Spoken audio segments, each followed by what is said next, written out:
আগামী 8ই মে বৃহস্পতিবার পরম উপকারী মোহিনী একাদশী। এই দিন ভুলেও খাবেন না এই 3টি সবজি। রোগের জ্বালা, চরম অশান্তি, আর্থিক কষ্ট এবং সংসারে দুর্ভাগ্য আসবেই। সনাতন হিন্দু শাস্ত্র মতে বৈশাখ মাসের শুক্লপক্ষের মোহিনী একাদশী তিথিকে অত্যন্ত পবিত্র দিন হিসাবে দেখা হয়। পুরাণে বলা হয়েছে এই একাদশী পাপ থেকে মুক্তি দেয় এবং পুণ্য প্রদান করে। এই তিথিতে ভগবান শ্রীহরি মোহিনী রূপ ধারণ করেছিলেন। শ্রীহরির সকল অবতারের মধ্যে মোহিনী অবতার অনন্য এবং বিশেষ। এই অবতারে ভগবান একজন সুন্দরী নারীর রূপ ধারণ করেছিলেন। মোহিনী অবতারের কারণ ছিল সমুদ্র মন্থন, যেখানে অমৃত কলসের জন্য দেবতা এবং অসুরদের মধ্যে যুদ্ধ হয়েছিল। এই দিন মনস্কামনা পূরণের জন্য অনেকেই লক্ষ্মী এবং নারায়ণের পুজো করেন। শাস্ত্রমতে মোহিনী একাদশীর ব্রত পালন করলে সব পাপ থেকে মুক্তি পাওয়া যায় এবং জীবনে সুখ ও শান্তি আসে। এই ব্রত পালন করলে মনের সব ইচ্ছে পূরণ হয় বলে মনে করা হয়। মোহিনী একাদশীর দিন বিভিন্ন ধরনের পুজো এবং জ্যোতিষ ও তন্ত্র মতে নানান ক্রিয়া করা হয়। জ্যোতিষশাস্ত্র মতে বাস্তুদোষ এবং গ্রহদোষের প্রতিকার ও দান করার জন্য মোহিনী একাদশীর দিনটি বিশেষভাবে গুরুত্বপূর্ণ। নমস্কার বন্ধুরা, আজকের নতুন পর্বে আপনাদের সকলকে স্বাগত জানাই। আজ আমরা জানব স্বয়ং ভগবান কৃষ্ণের বলা মোহিনী একাদশীর দিন কোন কোন 3টি সবজি খাওয়া উচিত নয়। এই দিন যে সবজিগুলি খেলে পরিবারের সদস্যদের লেগে থাকবে নানান রোগ ব্যাধি, আপনার কাজে কর্মে বাধা আসবে, আপনি ভালো কথা বললেও লোকে সেটাকে খারাপভাবে নেবে, আপনার কষ্ট করে রোজগার করা টাকা জলের মতো খরচ হয়ে যাবে, জীবনে ঘনিয়ে আসতে পারে চরম আর্থিক কষ্ট, ঘরে বাইরে অকারণে সৃষ্টি হবে অশান্তি, সংসারে নেমে আসবে চরম দুর্ভাগ্য। আপনি মোহিনী একাদশীর ব্রত পালন করুন অথবা নাই করুন, তবে এই দিন অবশ্যই শাস্ত্র অনুসারে নিষিদ্ধ খাবারগুলি এড়িয়ে চলুন। তাহলে বাস্তুদোষ দূর হবে এবং আপনি আর আপনার পরিবার সুস্থ থাকবেন, সুরক্ষিত থাকবেন। বন্ধুরা, বিশুদ্ধ সিদ্ধান্ত পঞ্জিকা অনুসারে 7ই মে 2025 বুধবার সকাল 10:21 একাদশী শুরু হচ্ছে এবং 8ই মে বৃহস্পতিবার দুপুর 12:30 পর্যন্ত একাদশী থাকবে। এই দিন অর্থাৎ 8ই মে বৃহস্পতিবার স্মার্ত, গোস্বামী এবং নিম্বার্ক মতে মোহিনী একাদশীর ব্রত এবং উপবাস পালিত হবে। পারণের সময়টা হলো 9ই মে শুক্রবার সূর্যোদয় থেকে সকাল 9:23 মধ্যে।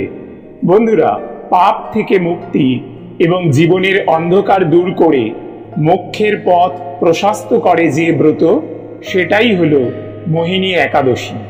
পুরাণ মতে সমুদ্র মন্থনের সময় দেবতা ও অসুররা অমৃতের জন্য লড়াই শুরু করেন। তখন ভগবান বিষ্ণু মোহিনী রূপ ধারণ করে অসুরদের মোহিত করেন এবং দেবতাদের মাঝে অমৃত বিতরণ করেন। এই মোহিনী রূপের মধ্যেই নিহিত রয়েছে সত্য, বুদ্ধি ও রক্ষার শক্তি। মোহিনী রূপ ধারণ করে ভগবান বিষ্ণু এই বার্তা দিয়েছিলেন যে যখনই ধর্মের ওপর কোনো বিপদ আসবে, তিনি অবশ্যই কোনো না কোনো রূপে তা রক্ষা করার জন্য আবির্ভূত হবেন। মোহিনী অবতার আমাদের দেখায় যে যদি সঠিক সময়ে বুদ্ধিমত্তা এবং চতুরতার সঙ্গে সঠিক সিদ্ধান্ত নেওয়া হয়, তাহলে সবচেয়ে বড় সংকটও এড়ানো যায় এবং সাফল্য অর্জন করা যায়। মোহিনী একাদশীতে উপবাস পালন করলে ভগবান বিষ্ণুকে সন্তুষ্ট করা যায় এবং তিনি তার ভক্তদের আশীর্বাদ করেন। বন্ধুরা, মোহিনী একাদশীর দিনে নিষিদ্ধ খাবারগুলির মধ্যে প্রথমেই যেটির কথা বলবো সেটি হলো নিম পাতা। এই দিন বাড়িতে কখনোই নিম পাতা রান্না করবেন না। আমরা সবাই জানি নিম গাছ এবং নিম পাতার ঔষধি গুণ আছে, কিন্তু শাস্ত্র মতে এই দিন নিম পাতা খেলে উল্টো ফল হবে এবং বাড়িতে রোগ ব্যাধি লেগেই থাকবে। রোগের পিছনে খরচ করতে করতে আপনি সর্বশান্ত হয়ে যাবেন। সুতরাং পরিবারের কোনো সদস্যই মোহিনী একাদশীতে নিম পাতা দিয়ে তৈরি কোনো খাবার যেমন নিম বেগুন ভাজা, নিম পাতার শুক্তো ইত্যাদি খাবেন না। এমনকি নিম দাঁতনও এই দিন মুখে তুলবেন না। এছাড়াও এই দিন আমিষ খাবার যেমন মাছ, মাংস, ডিম, পেঁয়াজ, রসুন, মুসুর ডাল ইত্যাদি তামসিক আহার এড়িয়ে চলুন এবং রান্নায় সাধারণ লবণের পরিবর্তে সন্ধক লবণ আর সর্ষের তেলের পরিবর্তে ঘি ব্যবহার করুন। বন্ধুরা, একাদশী করলে শুধু যে নিজের জীবনে সদ্গতি হবে তা নয়, কারোর পিতা মাতা যদি নিজ কর্মদোষে নরকবাসী হন তবে তাদের পুত্রই একাদশী করে পিতামাতাকে নরক থেকে উদ্ধার করতে পারে। এই একাদশী এতটাই শক্তিশালী। ভগবান বিষ্ণুর মোহিনী অবতারের আরেকটি কাহিনী জানা যায়। কথিত আছে ভস্মাসুরের হাত থেকে দেবতাদের রক্ষা করার জন্য শ্রীহরি মোহিনী অবতার ধারণ করেছিলেন। ভস্মাসুর বর পেয়েছিলেন যে তিনি যার মাথায় হাত রাখবেন তার মাথা ভস্মে পরিণত হবে। ভগবান বিষ্ণু মোহিনী রূপ ধারণ করেন এবং ভস্মাসুরকে নৃত্য করতে বলেন। মোহিনীর সৌন্দর্যে মুগ্ধ হয়ে তিনি নাচতে রাজি হন। নাচতে নাচতে তিনি তার নিজের মাথায় হাত রাখলেন, যার ফলে তিনি ভস্মীভূত হয়ে গেলেন। এইভাবে ভস্মাসুরও ভগবান বিষ্ণুর মোহিনী অবতারের মাধ্যমে ধ্বংস হয়েছিলেন। মোহিনী একাদশীর এই বিশেষ শুভ দিনে গঙ্গা বা যে কোনো পবিত্র নদীতে স্নান করলে তা প্রচুর পুণ্য ও আধ্যাত্মিক আশীর্বাদ নিয়ে আসে। এই দিন স্নানের পর ভগবানের নাম জপ করুন। উপবাসের সময় জপ করলে তা আপনার শরীরের চারপাশে একটা ঢাল তৈরি করে এবং আপনাকে সকল ধরনের নেগেটিভ শক্তির হাত থেকে রক্ষা করে। মোহিনী একাদশী শুধুমাত্র একটি ব্রত নয়, এটি বিশ্বাস, ভক্তি ও আধ্যাত্মিকতার এক শক্তির উৎস। আপনার জীবনে যদি শান্তি ও সৌভাগ্য চান, এই একাদশীতে একবার ভগবানের শরণে যান। বন্ধুরা, দ্বিতীয় নিষিদ্ধ সবজিটি হলো পুঁই শাক। খাদ্যগুণে ভরা পুঁই শাক ভিটামিন ও মিনারেল সমৃদ্ধ একটি শাক এবং পুঁই শাক খেতে সুস্বাদু হলেও শাস্ত্রমতে এটি একটি তামসিক খাবার এবং প্রচুর পরিমাণে নেগেটিভ শক্তিকে আকর্ষণ করে। তাই মোহিনী একাদশীর দিন বাড়িতে পুঁই শাক রান্না করবেন না এবং কোনোভাবে তা খাবেনও না। এছাড়া কোনো প্রকার নেশা জাতীয় কোনো খাবার এই দিন গ্রহণ করবেন না। মোহিনী একাদশী ব্রত পালনের সময়ে চা, বিড়ি, সিগারেট, পান, কফি, মদ ইত্যাদি নেশা জাতীয় খাবার না খাওয়াই ভালো।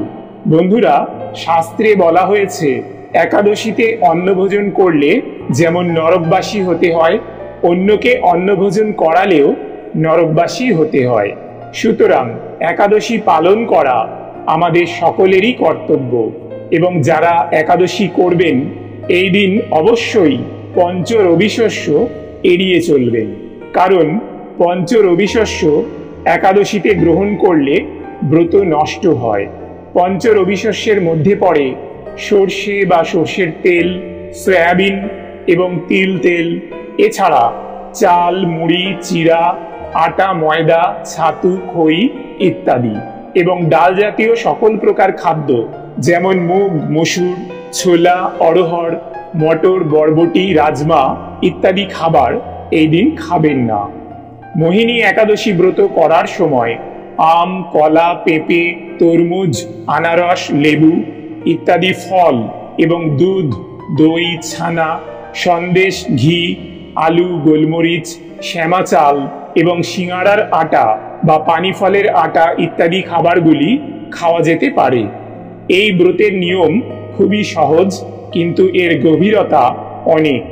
এই দিন তুলসী পাতা দিয়ে শ্রী বিষ্ণুর পূজা করুন, পাঠ করুন বিষ্ণু সহস্রনাম স্তোত্র এবং সন্ধ্যায় প্রদীপ জ্বালিয়ে নাম সংকীর্তন করুন। এর ফলে আপনার সংসারে সুখ ও শান্তি আসবে। পরের দিন দ্বাদশীতে কোনো ব্রাহ্মণ বা গরিব মানুষকে সাধ্যমতো কিছু দান করে ব্রত ভঙ্গ করুন। একাদশী ব্রত পালনের মূল উদ্দেশ্য কেবল খাওয়া দাওয়ার বিধিনিষেধ নয়, নিরন্তর ভগবানের নাম স্মরণ, মনন ও শ্রবণ কীর্তন এবং গীতা পাঠ বা ভাগবত পাঠের মাধ্যমে একাদশীর দিনটি অতিবাহিত করতে হয়। একাদশী পালনের সময় কলহ, পরনিন্দা, পরচর্চা, মিথ্যা কথা বলা, ক্রোধ, ঈর্ষা এবং সহবাস সম্পূর্ণরূপে নিষিদ্ধ। মোহিনী একাদশীর দিন শাস্ত্র অনুসারে তৃতীয় যে সবজিটি খেতে নিষেধ করা হয়েছে সেটি হল শিম। এই দিন বাড়িতে কখনোই শিম রান্না করবেন না। পরিবারের কোনো সদস্যই এই দিন শিম খাবেন না। এই দিন শিম খেলে বাড়িতে রোগ ব্যাধি লেগেই থাকবে। সুতরাং মোহিনী একাদশীর দিন কোনোভাবেই শিম মুখে তুলবেন না। এছাড়া এই একাদশীর দিন চুলদাড়ি কাটা তথা ক্ষৌরকর্ম ও নখ কাটা নিষিদ্ধ। বন্ধুরা, আশা করি ভিডিওটি আপনাদের সামান্য হলেও উপকারে আসবে। ভগবান কৃষ্ণের কৃপায় আপনারা সবাই ভালো থাকুন, সুস্থ থাকুন, এই প্রার্থনা করি। আজ তাহলে এখানেই ইতি করলাম। জয় ভগবান কৃষ্ণ, জয় গুরুদেব।